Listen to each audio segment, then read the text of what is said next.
Airplane मोडवरला cut करा देऊ.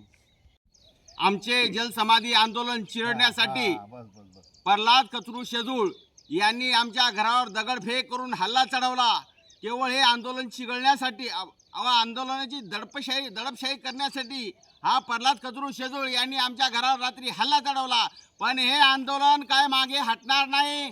असे किती प्रल्हाद शेजूळ आले तरी हे आंदोलन मागे हटणार नाही. इथं संविधानाचं राज्य चालतंय, कुणाची हुकुमशाही खपवून घेतल्या जाणार नाही.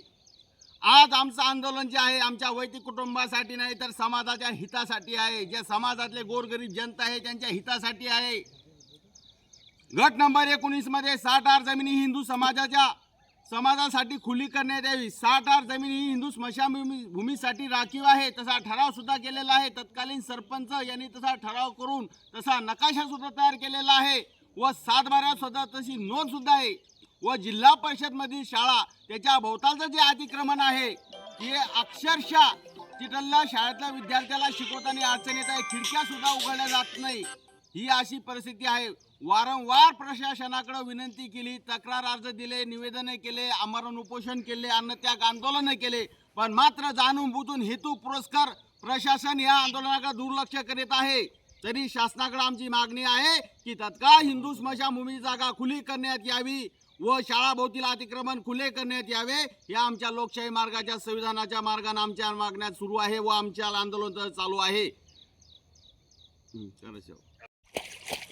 आज आम्ही सारशू गावातील विविध मागण्या, हिंदू स्मशानभूमी व शाळेभोवतील अतिक्रमण या विविध मागण्या घेऊन आम्ही वारंवार प्रशासनाकडे विनंती अर्ज केले, निवेदनं दिले, आंदोलनं केले. आज आम्ही तिघजण प्रवीण राजगुरू, पंकज वाहक, मनीष जाधव आम्ही तिघजण जलसमाधीचं आंदोलन करत आहे.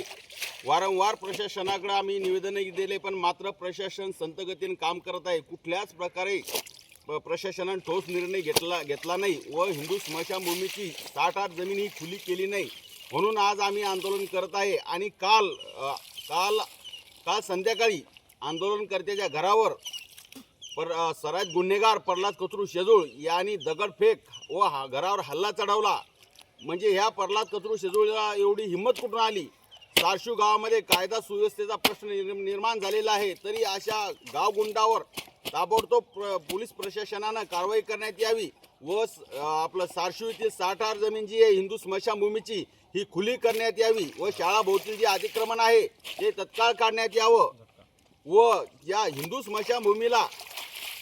स्मशानभूमीमध्ये जी अंत्ययात्रा निघती ती अंत्ययात्रा त्या हिंदू स्मशानभूमीमध्ये येऊ नये म्हणून त्यानं प्रल्हाद कचरू शेजूळ यांनी झटका मशीन लावली. झटका मशीन ही जनावरांसाठी वापरल्या जाते पण हा प्रल्हाद कचरू शेजूळ हा गावठाणमध्ये असलेले हिंदू स्मशानभूमीला झटका मशीन लावलेली आहे.